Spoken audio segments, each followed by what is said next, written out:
नमस्कार बच्चों। आज का वीडियो जो है वो है रेंज ऑफ रैशनल फंक्शन से रिलेटेड, या फिर अगर हमें निकालना हो मैक्सिमम और minimum value of rational function, तो इस टॉपिक पर आज हम डिस्कस करेंगे। तो ये सब रेंज निकालने से पहले थोड़ा समझ लेते हैं कि रैशनल फंक्शन होता क्या है। A rational function is defined by F of X equal to P of X upon Q F X. ये जो पी ऑफ एक्स और क्यू ऑफ एक्स ये दोनों क्या होते हैं, पॉलिनोमियल होते हैं। न्यूमरेटर और डिनोमिनेटर में दोनों क्या है, पॉलिनोमियल है। और साथ में जो डिनोमिनेटर है वो क्या होना चाहिए, नॉट इक्वल टू ज़ीरो। किसी भी एक्स के लिए वो ज़ीरो नहीं होना चाहिए। तो इस तरह का जो फंक्शन है वो क्या कहलाता है, रेशनल फंक्शन कहलाता है। ठीक है, जैसे कुछ एग्जांपल हमारे पास है, x plus three, x minus to, ये दोनों लीनियर पॉलिनोमियल है, ये क्वाड्रेटिक पॉलिनोमियल है। तो इस तरह के जो फंक्शन होते हैं उनको हम रेशनल फंक्शन कहते हैं। अब देखते हैं कि इनके जो रेंज है वो हम कैसे फाइंड करते हैं। जैसे एक एग्जांपल हमने यहाँ पे लिया F of X equal to X plus three upon X minus two. इसको हमने पहले वाई के इक्वल ले लिया। रेंज फाइंड करने के लिए फंक्शन को, जो भी रेशनल फंक्शन है उसको किसके इक्वेट करना है, वाई के इक्वल। अब यहाँ पर किसी भी फंक्शन की रेंज से पहले उसके डोमेन को जरूर देखा जाना चाहिए। डोमेन क्या चीज़ होती है, डोमेन होता है कि जिस पॉइंट के लिए फंक्शन डिफाइन होता है वो किस में आता है, डोमेन में। मतलब वो कौन सा एक्स है जिसके लिए फंक्शन क्या है, डिफाइन हो।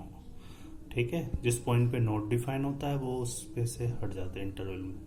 तो यहाँ पर देखें तो जो भी पॉलिनोमियल फंक्शन होता है वो सभी एक्स के लिए डिफाइन होता है, किसी भी एक्स के लिए नॉट डिफाइन नहीं होता है। तो इसमें हमारा प्रोसेस क्या होता है कि हम पहले न्यूमरेटर का डोमेन निकाल लेते हैं जो कि पॉलिनोमियल है, तो ये complete set of real number होगा।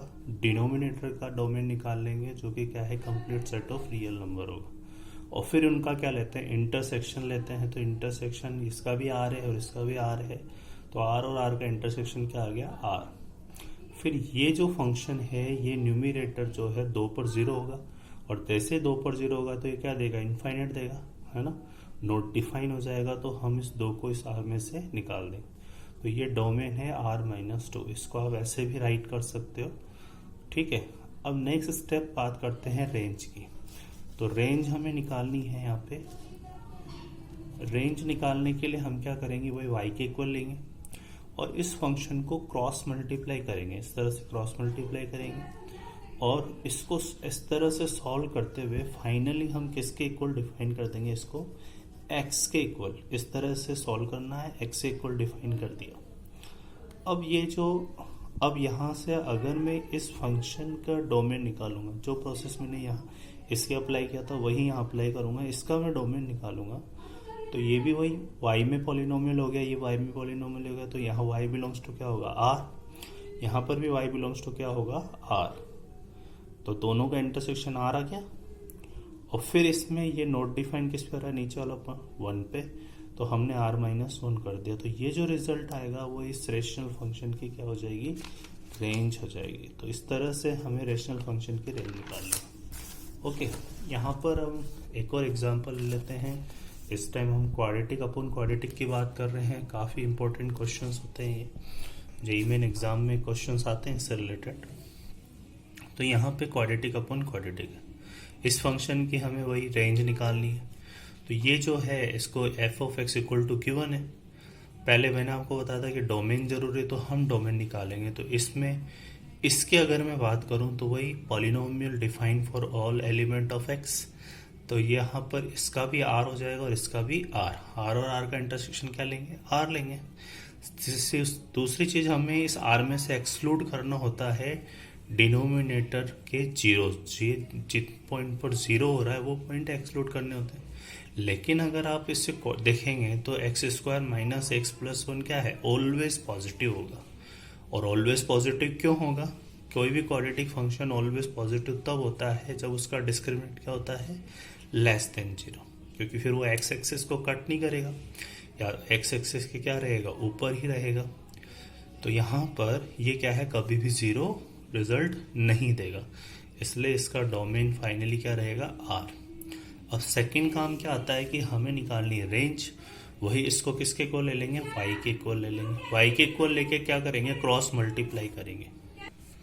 रेंज फाइंड करने के लिए अब इसको क्या करेंगे, y की इक्वल ले लेंगे, y इक्वल टू ये आ गया आपके पास x square plus x plus one upon x square minus x plus one. और यहाँ पर इसको हम क्या कर रहे हैं, क्रॉस मल्टीप्लाई कर देंगे इस तरह से। ये मैंने क्रॉस मल्टीप्लाई कर दिया। अब क्या करना है, इसमें सॉल्व करेंगे तो एक्स स्क्वायर के जो टर्म्स है उसको सेपरेट करेंगे, एक्स के टर्म को सेपरेट करेंगे और जो कांस्टेंट टर्म्स है उसको सेपरेट करेंगे। ठीक है, तो ये क्वाड्रेटिक रिजल्ट मिल गया। इस क्वाड्रेटिक रिजल्ट के अगर हम देखें तो यहाँ हम पहले ही बोल चुके हैं कि एक्स इसको बिलोंग कर रहा है आर को, तो सॉल्यूशन ऑफ क्वाड्रेटिक इक्वेशन क्या है, रियल है। अब हम इसको रिगार्डिंग बात करें तो यहाँ इससे दो चीज़ें बनती है।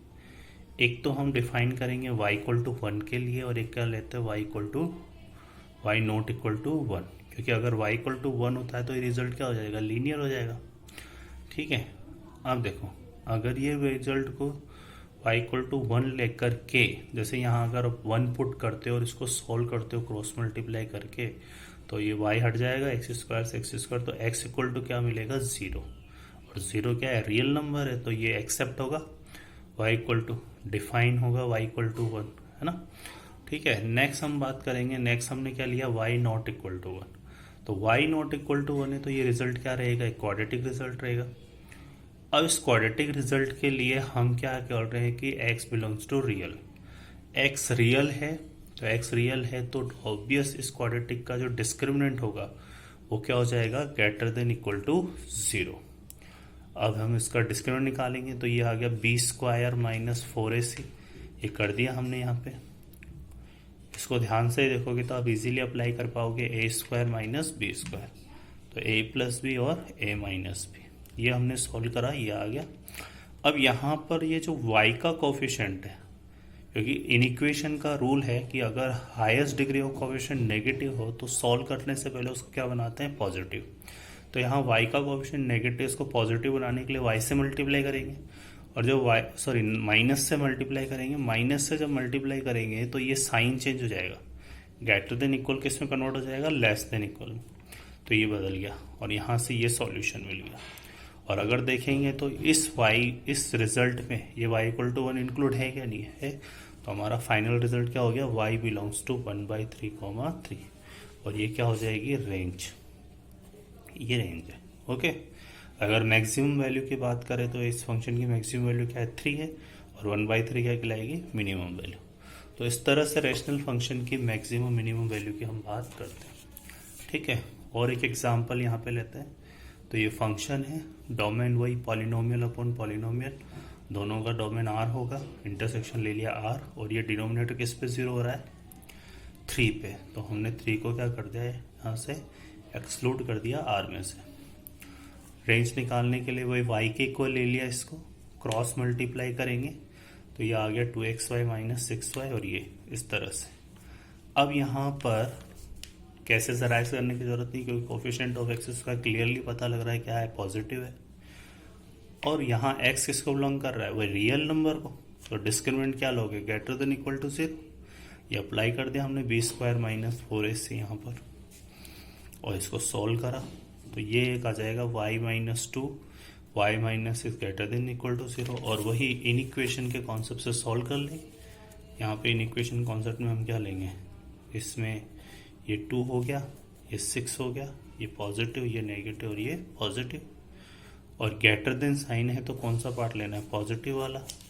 इधर क्या है, माइनस इनफाइनाइट, उधर है इनफाइनाइट, तो माइनस इनफाइनाइट से 2 यूनियन 6 टू इनफाइनाइट, ये क्या कहलाएगी, इसकी रेंज कहलाएगी। ओके बच्चों, एक और एग्जांपल अपने पास है, ये y है, डोमेन की बात करेंगे तो वही r अपॉन r, क्योंकि इसका भी क्या है, r है, इसका भी r है, इंटरसेक्शन क्या आएगा, r आएगा। साथ में इसके जीरोस की बात करेंगे तो इसका डिस्क्रिमिनेंट क्या है, लेस देन 0, तो ये ऑलवेज क्या रहेगा, पॉजिटिव, कभी भी 0 नहीं होगा ये, तो इसलिए फाइनल डोमेन क्या रहा, r। और रेंज निकालने के लिए वही क्या करेंगे, इसको y के इक्वल ले लेंगे, y इक्वल टू क्या है यहाँ, y इंटू ये ले लिया हमने। अब यहाँ पर वही कोफिशिएंट ऑफ एक्स स्क्वायर को सेपरेट कर लिया, एक्स के कोफिशिएंट को कर लिया, कांस्टेंट टर्म ले ली, और वही दो केसेस यहाँ पर, क्योंकि कोफिशिएंट ऑफ एक्स स्क्वायर क्या है, y माइनस 1, दो केसेस अराइज कर लिए, y इक्वल टू 1 और y नॉट इक्वल टू 1। अब y इक्वल टू 1 पर आप वैसे पुट करके देख लो, यहाँ पे 1 डाल लो y की जगह, इस जगह क्रॉस मल्टीप्लाई करके सॉल्व करो तो x इक्वल टू क्या आ रहा है 0, तो x रियल मिल रहा है y इक्वल टू 1 पे, तो ये एक्सेप्ट करेगा। और नॉट इक्वल टू 1 पे ये क्या बन जाएगा, क्वाड्रेटिक रिजल्ट। तो इसका डिस्क्रिमिनेंट क्या लेंगे, ग्रेटर देन 0, क्योंकि x इसको बिलोंग कर रहा है r को। और फिर इसको हम अप्लाई करके सॉल्व करेंगे उसी तरह से। ये लगा दिया हमने, बी स्क्वायर माइनस 4 इससे greater than equal to 0, product है ये, तो वही a square minus b square easily apply हो सकता है। ठीक है, तो ये आपके पास सॉल्व हो जाएगा 1/7 to 7 और 1 आ रहा है इसमें। ठीक है ना, तो ये आपका मैक्सिमम वैल्यू क्या होगी 7 और मिनिमम वैल्यू 1/7, और ये क्या कहलाएगी, रेंज कहलाएगी। अब ये थोड़ा एक यूनिक एग्जाम्पल है, थोड़ा ध्यान से देखिएगा इसको। F of X equal to ये गिवन है, ठीक है, डोमेन निकालना है आर और इसके जीरोस को क्या करना है, हटाना है। तो इसके जीरोस क्या आ रहे हैं 1 और -2, तो डोमेन क्या हो गया r -1, -2। अब इसके हम रेंज फाइंड करेंगे, तो रेंज आप देखोगे इसके फैक्टर करेंगे तो x -1 x -3, क्योंकि इससे पहले जो दो क्वाड्रेटिक करे थे ना वहाँ फैक्टर करने पे कैंसिल नहीं हो रहा था, लेकिन इसमें न्यूमरेटर और डिनोमिनेटर में कॉमन फैक्टर आ रहा है, तो ये कैंसिल होके फिर रेंज निकालेंगे। तो ये आ गया y equal to x minus. अब यहाँ से आप देखो तो आप इस x -1 वाले फैक्टर को हटा चुके हो, क्योंकि आप रेंज जो है इस फंक्शन की नहीं निकाल रहे हो, इसकी निकाल रहे हो। तो x -1 को हमने काट तो दिया, लेकिन 1 पे कोई ना कोई वैल्यू तो होगी फंक्शन की, क्योंकि पॉइंट ये जो 1 है ये इसके डोमेन में नहीं है, लेकिन इस 1 पे कोई ना कोई वैल्यू तो आएगी ना इसकी। तो आप इस 1 को अगर पुट करो, जैसे यहाँ पे आपने x इक्वल टू इस 1 को अगर हम पुट करें, अब कहाँ पुट करेंगे, यहाँ पुट करेंगे। तो यहाँ पुट करेंगे तो कोई ना कोई वैल्यू तो देगा ही। तो ये वैल्यू कितनी दे रहा है, -2/3। तो जब 1 हमारे डोमेन में इंक्लूड नहीं है तो उसके रिगार्डिंग जो रिजल्ट आएगा वो भी किसका पार्ट नहीं होगा, रेंज का। तो ये -2/3 हमारे रेंज का पार्ट नहीं होगा। ठीक है ना, ये ध्यान रखिएगा, क्योंकि फाइनल हमें इसको क्या करना होगा, एक्सक्लूड करना पड़ेगा रेंज में से। अब रिमेनिंग पार्ट के लिए क्या करना है, इसको क्रॉस मल्टीप्लाई करा, सोल्व किया, ये रिजल्ट आ गया x इक्वल टू, ये जैसे मैंने बताया था कि क्रॉस मल्टीप्लाई करके इसको कैसे डिफाइन करना है, x इक्वल ये कर दिया हमने। और इसके निकालेंगे तो r माइनस कितने आ गए, ये रेंज आ गई 1। लेकिन अभी हमने बताया था यहाँ पे कि ये जो 1 पे जो वैल्यू देगा, जो भी वैल्यू 1 पे देगा उसके रिगार्डिंग जो रिजल्ट आएगा वो भी तो हटाना पड़ेगा। तो 1 पे और क्या आ रहा है, -2/3, तो इसको भी हमें हटाना पड़ेगा। तो ये इसकी फाइनल आंसर होगा। ठीक है, आई होप आपको समझ में आया होगा। ओके बच्चों।